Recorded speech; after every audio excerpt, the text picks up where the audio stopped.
What's up, guys? This is a different podcast for sure. Outside the box thinking going on here. and this is my partner, G Man. He's the co founder of Rebound. And you want to make an introduction, G Man? Introduce yourself, bro.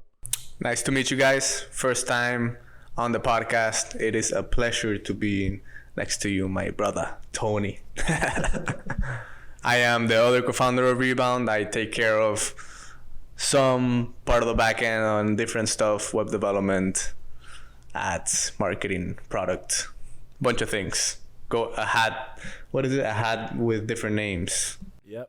He's also a lover, a very deep lover, and a great guy. He knows a lot. And we're going to talk about what we've learned 2020 and 2021 running the Rebound Talks podcast, trying to start a mental health startup, and just all the psychological tools and tricks and habits that we've implemented that we feel could be beneficial for you guys, and obviously that have helped us try to become our best selves.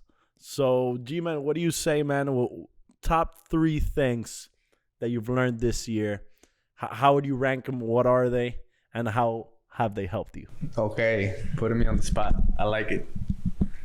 So, I've learned many things, honestly.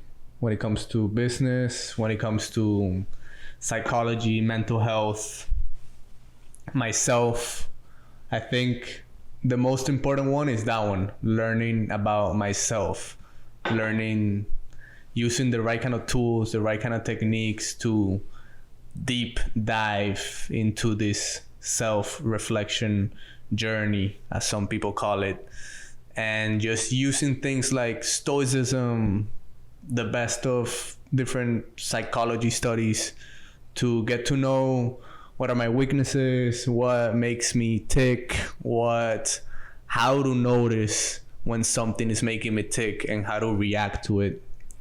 What are emotions? Because I feel like emotions can be very vague. Sometimes you might feel like you feel something, but I don't know, another person will put a different name to it. Knowing how to handle those emotions, knowing how to not judge them. So that's... So how have you taken this deep dive? I know, like, for example, obviously people talk a lot about mindfulness and all that. It's sort of taboo, but meditating is great. But also, people think that mindfulness is just meditating. But for me, what's worked for that self-reflection is really looking at, like, being in tune with your body and being in tune with your emotions. And whenever you have emotions arise, actually noticing the feeling, like stopping to like notice the feeling and loving that feeling, no matter whether it's, positive or negative or whatever. What do you use personally? Yeah. For what do you mean? For how do I handle my own emotions? No, like for self-reflection, like how have you dove inside yourself and discovered new things?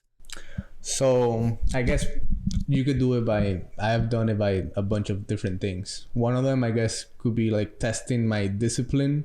So when you set new habits and when you tell yourself, I want to do this many times a week, or I'm going to take cold showers, things that might not seem that logical.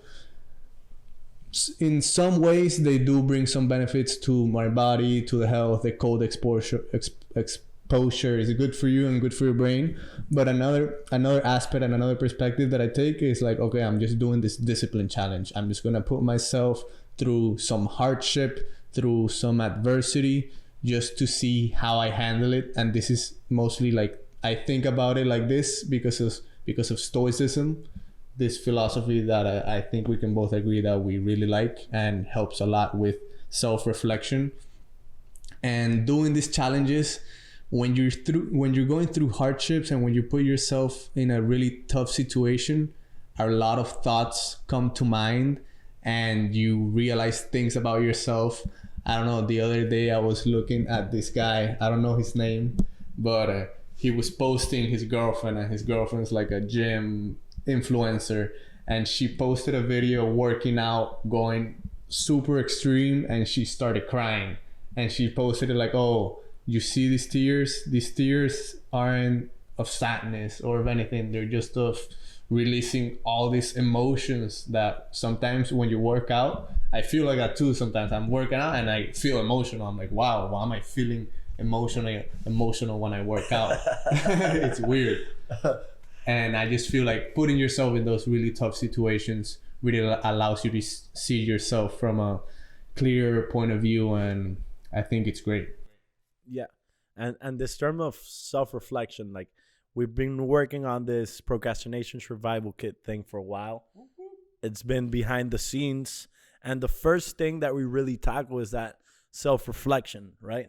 Like getting to know yourself, finding that purpose or that ikigai, and like run us through that part of the kit and how you've used that to sort of find that ikigai or that purpose of yours. Okay, I like that.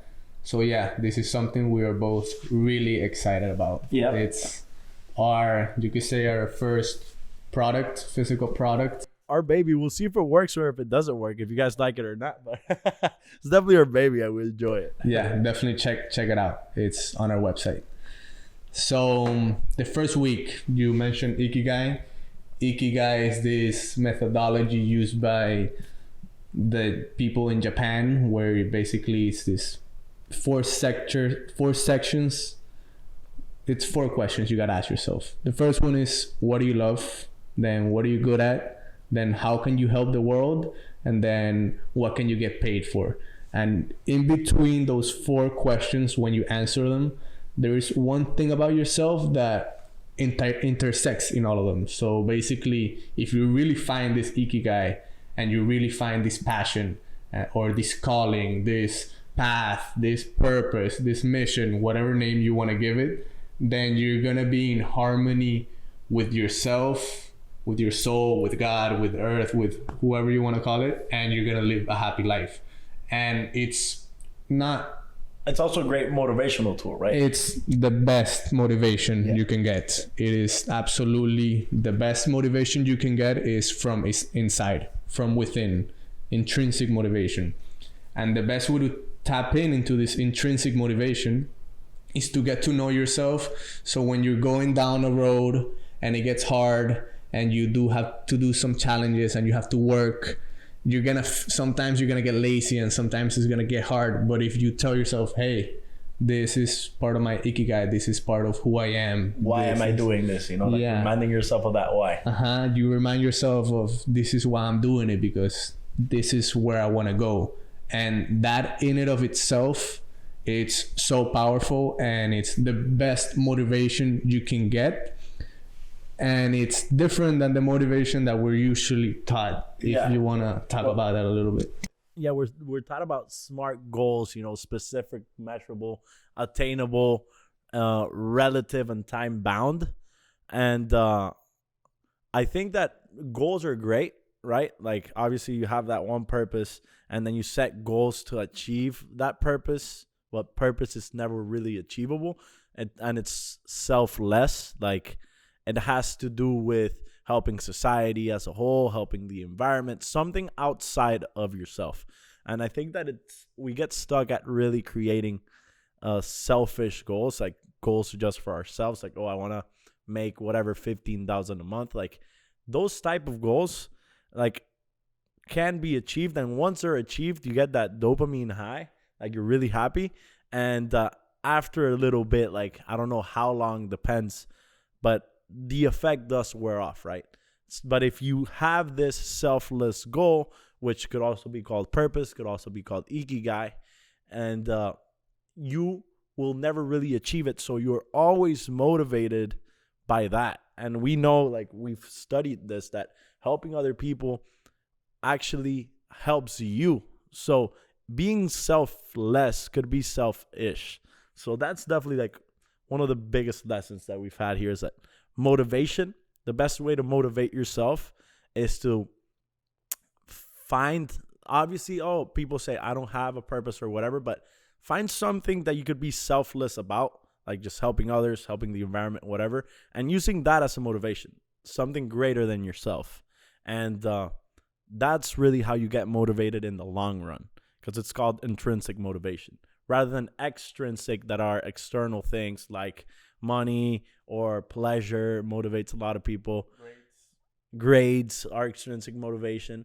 And society's set up to motivate you extrinsically, but in reality, intrinsic motivation is the best. That's definitely been a big one for us. Yeah. They sometimes compare extrinsic motivation and getting cash and all that stuff, motivating yourself extrinsically to hitting a pipe of crack, something like that. No, like it's that addictive. Yeah, like just inhaling cocaine or whatever. Like we all have those friends that love to do a specific, drug or a specific thing or a specific, be or like have a lot of sex, do a lot of drugs, or drink a lot, or that specific thing that gives them this dopamine high.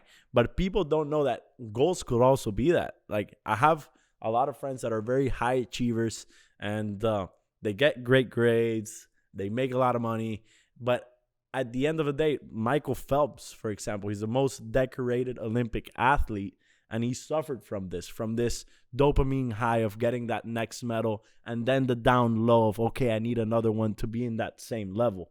And that's the lack of the intrinsic motivation, the lack of purpose, because he didn't really know why he was, striving for these medals. Aside from, okay, I want another medal, and I just want to prove to myself that I can do it.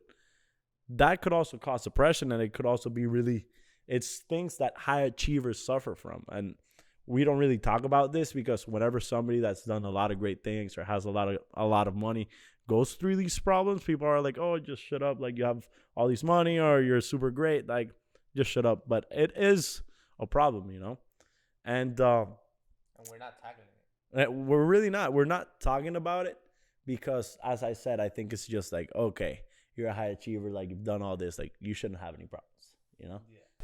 It's like people assume that just because you're achieving a lot, you're successful. We could talk about like the meaning of success, or what do you think that is? It's hard. I mean, if you compare it to what society thinks, I think success is achieving a lot. But for me, I guess it's just being happy, man. Being free of anything, financial freedom, emotional freedom, not being dependent on anything, and just being able to be who you are and do what you do at any time, at any moment. I like that. I also want to add, the somehow making an impact. It could be big or small, but like helping your community or society or whatever. And however big of a scale doesn't matter, but including that in there, Yeah, I agree. I think now that I think about it, following your ikigai is being successful. And following your ikigai doesn't have to be being Elon Musk and helping, space travel become cheaper, but it could be helping your family, I don't know, just become better, or helping anything really. Literally anything. That's what's so good about this first week of the Procrastination Survival Kit, which is essentially finding that ikigai, realizing that your ikigai could change. It's not only one path, but as soon as you find like that dust of where you want to go, even if it's not the right answer, I think that it's gonna take you to the path where you need to go. And it's also something that you could cultivate it yourself. Like, even if you have a tedious job that you don't really like somebody that's, for example, cleaning a hospital,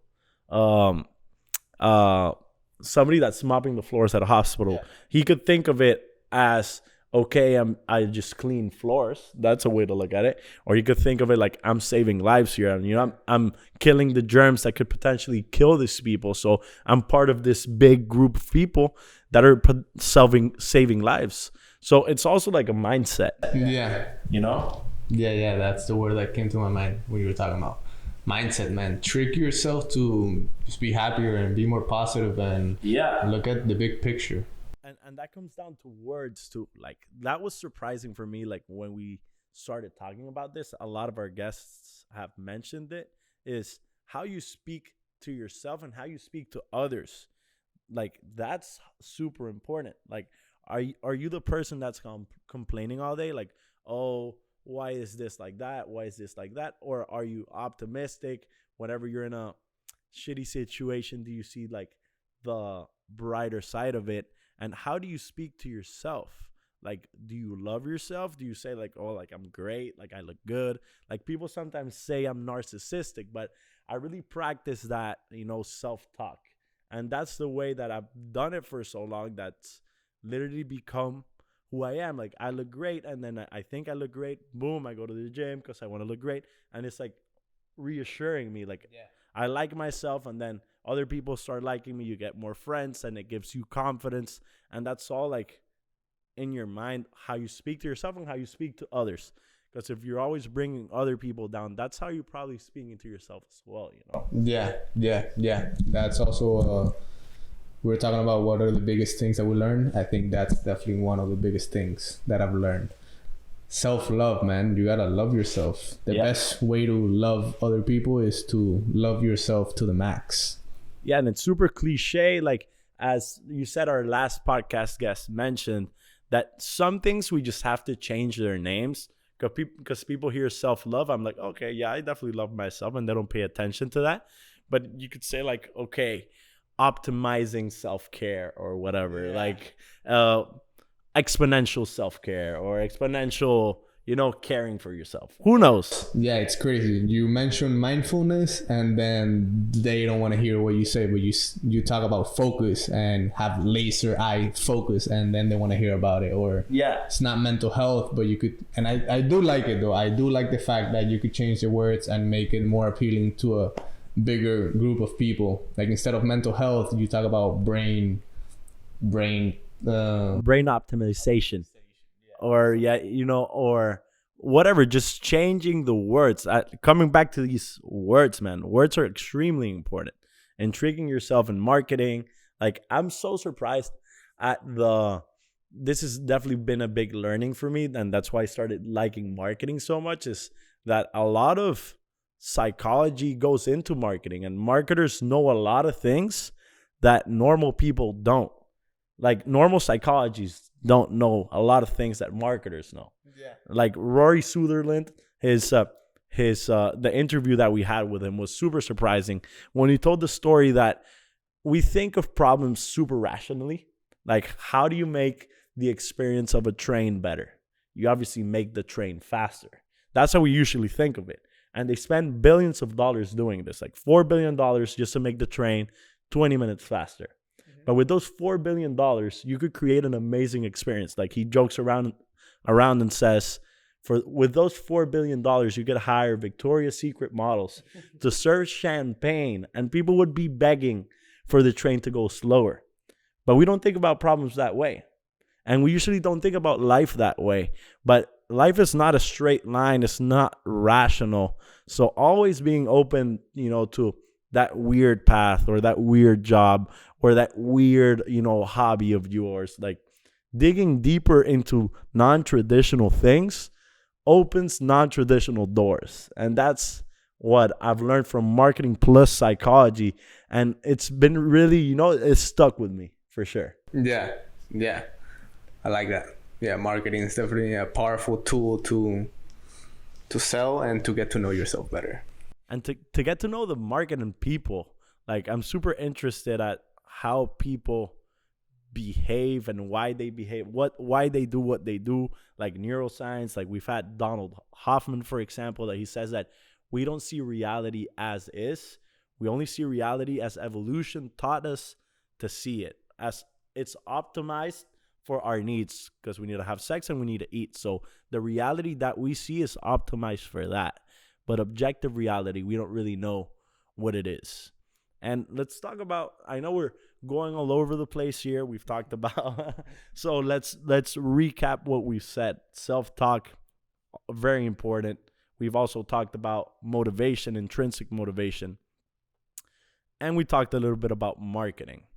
So do you want to take the consciousness route, or should we stick to the habits one? Where do you want to go? The consciousness route is definitely a rabbit hole that we could go down to. Yeah, it could be 3 hours at least. Just try. I just want to say one thing about reality, and because I'm bringing it back to what we talked about, and we could close it there.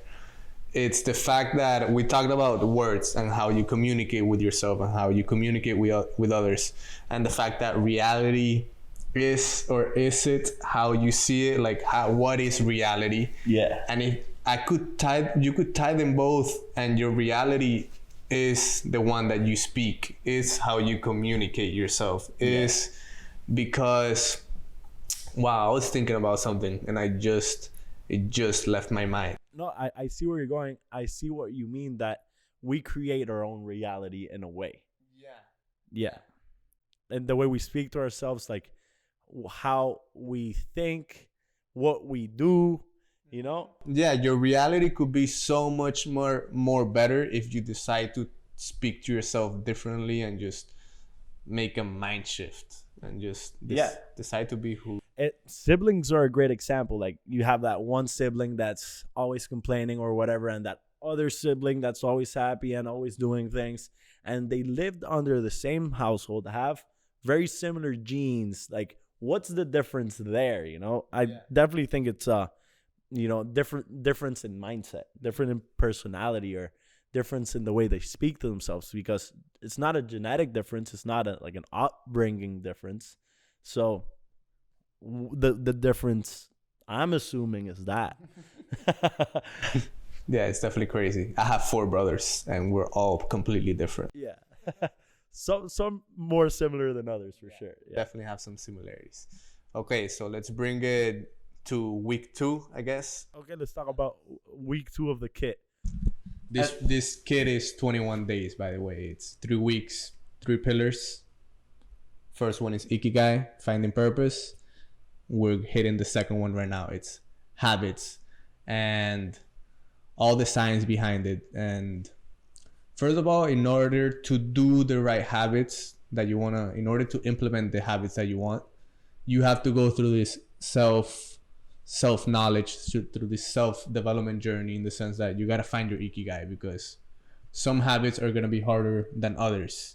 So if you have this North Star of where you want to go, that's where you're going to get most of your motivation. But motivation runs out. Motivation is a bitch, and it's not the thing that is going to push you forward. Discipline. Discipline is. That was a good one. So how do you get disciplined? Yeah, for sure. That's a big one. And it's definitely built with habits. And people, whenever they do New Year's resolutions or whatever, they want to build 50 habits. Okay, I'm going to get super skinny. I'm going to go vegan. I'm going to go to the gym every day. I'm going to get 10 times as many girls, or whatever you like. And that's definitely not the way to approach it. It doesn't seem like the rational way to approach it, like not doing as many things, because obviously you want to be as productive as possible. But what we've learned from the science and from developing this kit and from partnering up with really smart people is that you got to approach habits in a way that you have the least amount of resistance. So if you want to start going to the gym, for example, and you're really overweight, you're not as healthy as you want to be, just going to the gym and being physically there for 5 minutes and doing that for a week and slowly incrementing bits by bits will get you to create that long-lasting habit. But going to the gym, like first day doing 45 minutes in the treadmill, the next day you're super sore, you can barely wake up. Psychologically, it's going to be super hard for you to go the next day. And even physically. Yeah, physically and psychologically. But we often ignore, the psychological side of habits. And I think that's the most important one. Yeah. For sure. A habit shouldn't be a thing that you decide to do. A habit is something that's habitual. It's something that's automatic. And you have to create it. And it's a behavior that it's inside your brain. So when it comes to the gym, if you don't go to the gym that often, your habit is that you don't go to the gym that often, you know? So you have to. That's why they come. Bad habits. Bad habits, good habits. So you have to hack the habit. You have to come up with ways to. We could even go into the neuroscience. I am not an expert in this. Yeah, neuroplasticity and like just rewiring the neural pathways of your brain. Yeah. They call it hacking, like you're hacking your brain. So that's when all these techniques come in play. That's why I believe we have around 5 different techniques that all come around this whole subject of habits, how to hack yourself, how to implement them. And one very good one is that one. Take it small. We call it Kaizen. It's how samurais used to train. You increase 1% a day, constant and gradual improvement. Albert Einstein also used to say it. Compounding effect is one of the best and most crazy, powers of the world, wonders of the world. So if you take it 1% a day, instead of going to the gym every day, you start by going once. Then maybe next week you increase it to 2. Then next week you increase it to 3. That's definitely the best way that you start a habit and even get rid of one. Yeah, and habit stacking. Yeah. Like doing a habit after a habit that you already have. Like if you want to, like since we're talking about going to the gym, if you want to go to the gym, going to the gym as soon as you brush your teeth in the morning. Or going to the gym as soon as you have, I don't know, dinner. But creating habits on top of other habits that you already have makes it a lot easier because then it's automatic. You know, okay, I'm brushing my teeth. Next thing I need to do is go to the gym. So that's another great tool. Yeah. And when can this all fail? When can, having the right motivation, having the right habits and really building the discipline, you would think, okay, I'm good here. But what can happen even if you do have that, What could set you back from not procrastinating on your ideal life? What could set you back from procrastinating? Yeah, procrastinating your ideal life. Not like if you hit a setback and you still have these 2 things, like do you think you could still, bounce back from that setback, or do you need some extra help? If you judge yourself, if you don't forgive yourself, if you don't really know how to develop the right mindset that comes with dealing with failure, because you're gonna fail. We could use the word failure, but maybe it's not even a failure to not learning opportunity or whatever. Yeah, learning opportunity. When you fail, you gotta look at it as an opportunity of growth, as something even positive. So that's when the 3rd weeks comes in, growth mindset. Yeah. Because we could get stuck, in that negative feedback loop, like, oh, everything I do, I fail, whatever. And really shrink into a hole. Like we have a story where we talk about the elephants, and elephants, when they're babies in this, I don't know how to call them, and elephant concentration camps or whatever, like wherever they train elephants. Some of them are not really ethical, not for that at all, but they tie the elephants like in one of their feet to a pole. Whenever they're small, they can't, get away. But as they grow older, they get to a point that if they were to move strongly enough, they would get away. Like they would be set free. They'll break the rope and they could potentially escape. But they've learned to feel helpless, and they think that it's impossible for them to do it now. And that could happen to us if we really deal with failure in the wrong way. If we look at failures as something bad, maybe the next time we would have tried that same thing a little bit differently, it would have worked. But since we've learned to feel helpless, we don't try it. So that's why it could be so dangerous. Even if you have the right motivation and the right habits, implementing this 3rd pillar is also important. Super, super, super important. It's, I wouldn't say the most important one. The 3 pillars are super important. And this one is more what do you call it, ambiguous, because it's a mindset. It's not a technique that you can implement, but you can definitely. It's a way of looking at things for sure. And it's a way of looking at life, and it's a training that I guess is gonna take you. As soon as you start learning it, you're gonna start implementing it and implement it in different aspects of your life, and it's gonna make you live a happier life. For sure. And just by knowing about it, it's like life is a constant iteration. Like, why are old guys the ones with all the money, you know?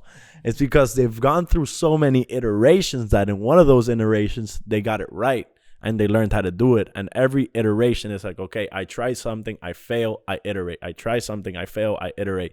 And in one of those iterations, you're going to get it, like each iteration should be a small, it could be a big improvement, that'll be great, but it should be an improvement from the previous one because you already know something that you didn't know last time. And with all those iterations, you create something that's called experience. And without having a growth mindset, you trick yourself into not having experience because the first iteration where you fail, oh, boom, I'm not good at this anymore. Like, I can't do anything. I learned helplessness, blah, blah, blah, blah. Boom, you fall into this hole. But in reality, life is like a constant iteration. Like, I mean, with girls, with business, with everything. If you get rejected for the first time, you go and try and kiss a girl. Well, you're never going to try to kiss another one. You know, life's a numbers game. Yeah. And I think we're going back to the first theme, self-love. Growth mindset is self-love, is loving yourself even when you fail. I mean, we interviewed a professor called Timothy Feichel, and he's also a procrastination expert. And he did a study that it's called self-forgiveness, where they took a class of people. They told them to procrastinate on an exam. They took the exam, they got a bad grade. To half of the group, they told them, forgive yourself for procrastinating. Say it, I forgive myself for procrastinating. And to the other group, they didn't say anything. They told them to just keep living their life. They tested the group again, the same group. The group that they told to forgive themselves, they performed better in the exam than the guys that they didn't tell them to forgive themselves.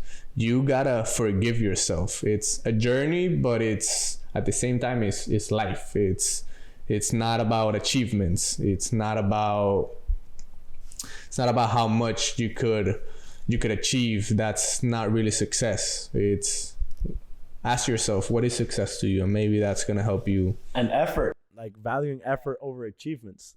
If you tried super hard in a specific project and it failed, you should be happy that you tried super hard, not that it failed, because now we've also talked about Stoicism, and one of their main pillars is the Stoic dichotomy of control. Like that's the one I like the best. And it's knowing what you can control and what you can't, and focusing on what you can control. Like if you're embarking on a project, you could focus on doing your best with the knowledge that you have and learning as much as you can. But in reality, there's a lot that is involved with things that you can't control. Like you need to be a little bit lucky, or you met the right person at the right time, or the market conditions weren't there. So all those things you can't control. So that constant iteration and forgiving yourself, I think, is key for sure. Yeah, and I think it's the autonomy of control is like living an anxiety-free life or a stress-free life, because it helps you focus on what you should focus. So if you give 100% and it goes bad and you don't get to achieve whatever you wanted to achieve, just focus. I gave it my all. I couldn't control the rest, but what I could control, I gave it my best. So with that is so liberating that it helps you live a life of less anxieties, less worries. For sure. No, I was just checking, just making sure everything was fine. Everything's fine. And it's crazy, man. Like we don't want it to seem as if, okay, you always need to try 100% also, you know, like you could also chill, you could also have fun, you could also go to parties, and having that balance, because life is always a contradiction. Like I've found out also that the hardest problems to answer, like what's the meaning of life, like the furthest point that you can get to is always a contradiction. Like life is everything, but life is nothing. Like, okay, that's why they can't be answered, because it's at the end of them, the answer completely contradicts each other. And it reminds me of, the yin yang, the negative energy and the positive energy. Like life's always revolving around contradictions. So yes, like give it your all, give it 100% effort, but at the same time you need to rest, and we don't want you to burn yourself out. So give yourself the permission to be human. This is a quote from the first person we interviewed, Tal Ben-Shahar, great positive psychologist. And I think that's great advice, like at the end of the day, you're human. We're here to have fun. As Joe Rogan says, we're just a bunch of apes floating in an organic spaceship. So life shouldn't be that serious either, So it's just everything's just a huge contradiction. Yeah, have some humor in your life. Yeah. And nobody has it, everything figured out. But we've definitely learned that when it comes to trying to live your ideal life, trying to stop procrastinating on your ideal life, you need motivation, intrinsic motivation. You need to know how to really cultivate habits and build that discipline. And you need that growth mindset, like being okay with failing, forgiving yourself, and using failure as an iteration for success. And I feel like that's super important. Yeah, I agree. That was beautiful, man. Thanks, bro. Are there any last words that you want to end with? Anything that you want to say specifically? I'll take this opportunity to just say thank you to everybody. Yeah, thank you guys for listening. Like, we appreciate it. We wouldn't be here if it wasn't for you guys. And leave us some comments, give us some likes, subscriptions, or whatever might help.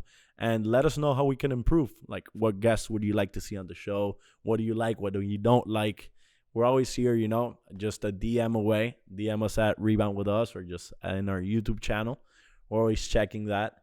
And follow our YouTube, follow our Twitter, follow our Instagram. And definitely go to our website, reboundwithus.com. There we explain the survival kit, and we show you, I think we've covered what the survival kit is here, but there you can sign up to know when it's going to be released. Now we're doing all the testing of the marketing and everything, getting the inventory, and we hope to release it soon. So if you want to be notified, definitely go to our website at www.reboundwithus.com. It came out great. G-Man's work, and awesome. Also, we're going to be creating a website for our podcast, so you guys are going to be able to enjoy it there. And soon we'll be starting a newsletter. So we have a bunch of things coming down the pipe, and we're going to keep improving. And hopefully we'll all, as I always end the podcasts, learn some things together. Because at the end of the day, we're just, 22, 23-year-olds messing around, speaking to people that know a lot, and having fun while we're at it. And I hope you guys enjoy it too. And thank you for everything. Beautiful way to end it. Awesome. Thank you, guys. Thank you, guys.